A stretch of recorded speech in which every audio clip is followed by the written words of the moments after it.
80 দশকে মার্কিন যুদ্ধবিমান F-15 ইগলকে টেক্কা দিতে সাবেক সোভিয়েত ইউনিয়ন তৈরি করে সু-27। এই সু-27 বিমানকেই পরবর্তীকালে সোভিয়েত ইউনিয়ন দুটি বিশেষ বিমানের উন্নত সংস্করণে পরিণত করে। একটি ছিল সু-30 এবং অপরটি সু-33।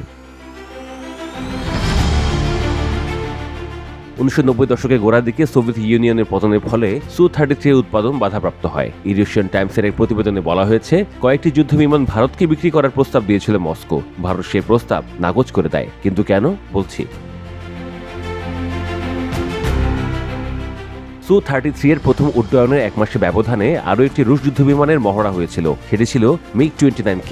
মিগ-29K এর উৎপাদন, রক্ষণাবেক্ষণ এবং পরিচালনা ব্যয় সু-33 এর তুলনায় সস্তা হওয়ায় রুশ সেনাবাহিনীতে মিগকে অন্তর্ভুক্ত করা হয়। 2004 সালে ভারত যখন মিগ-29K এর অর্ডার দেয়, তখন রুশ নৌবাহিনীও সঙ্গত কারণে এটিকে তাদের নিজস্ব বহরের জন্য গ্রহণ করে। মিগ-29K এর আধুনিক বিমান চালনা বহুমুখী, অর্থাৎ আকাশ থেকে আকাশ, আকাশ থেকে ভূমি এবং জাহাজ বিধ্বংসী সক্ষমতা, এবং ছোট আকার হওয়ায় এটিকে রাশিয়ার সীমিত ক্যারিয়ার অপারেশনের জন্য আরও উপযুক্ত করে তোলে।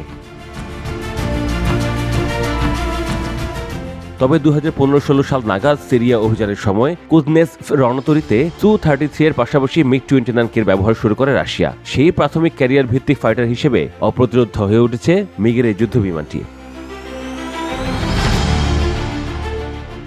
রাশিয়ার নৌবাহিনীর বিমান চলাচল প্রধান মেজর জেনারেল ইগর কোজিন 2020 সালে ঘোষণা করেছিলেন, কিছু সু-33 ক্যারিয়ার ফাইটারের উন্নত সংস্করণ আনা হচ্ছে যাতে 2025 সাল পর্যন্ত এগুলি কার্যকর থাকে। অন্যদিকে অ্যাডমিরাল কুজনেস একটি সমস্যাগ্রস্ত যুদ্ধজাহাজ। গত 7 বছর ধরে এটি মেরামতের কাজ চলছে এবং জাহাজটি আবার কবে কার্যকরভাবে যাত্রা করবে তা নিশ্চিত নয়। ফলে সু-33 এর পরিচালনার জন্য উপযুক্ত প্ল্যাটফর্ম নেই।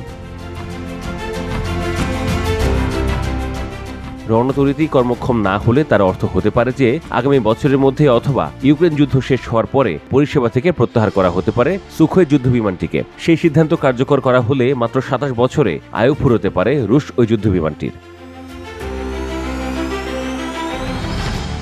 সব গল্পই তো হলো, এবার আলোচিত ওই যুদ্ধবিমান সম্পর্কে সংক্ষেপে জেনে নেওয়া যাক। নেটোর কাছে বিমানটি ফ্লাইঙ্কার ডি নামে পরিচিত। একক আসন বিশিষ্ট যুদ্ধবিমানটি 55,000 ফুটের বেশি উচ্চতায় উঠতে পারে এবং এর পাল্লা 3,000 কিলোমিটারেরও বেশি। যুদ্ধবিমানটি মাঝ আকাশে জ্বালানিও ভরতে পারে। এর সর্বোচ্চ গতি ঘন্টায় 2,400 কিলোমিটার। 14,000 পাউন্ড পর্যন্ত অস্ত্র বহন করার ক্ষমতা রয়েছে এই যুদ্ধবিমানটির। এর মধ্যে রয়েছে আকাশ থেকে আকাশে নিক্ষেপযোগ্য একাধিক ক্ষেপণাস্ত্র, ক্রুজ ক্ষেপণাস্ত্র, গ্লাইড বোমা, রকেট। নৌ আক্রমণ প্রতিরোধক হিসেবে যুদ্ধবিমানটি বিভিন্ন ধরনের জাহাজ বিধ্বংসী ক্ষেপণাস্ত্র বহন করতে সক্ষম।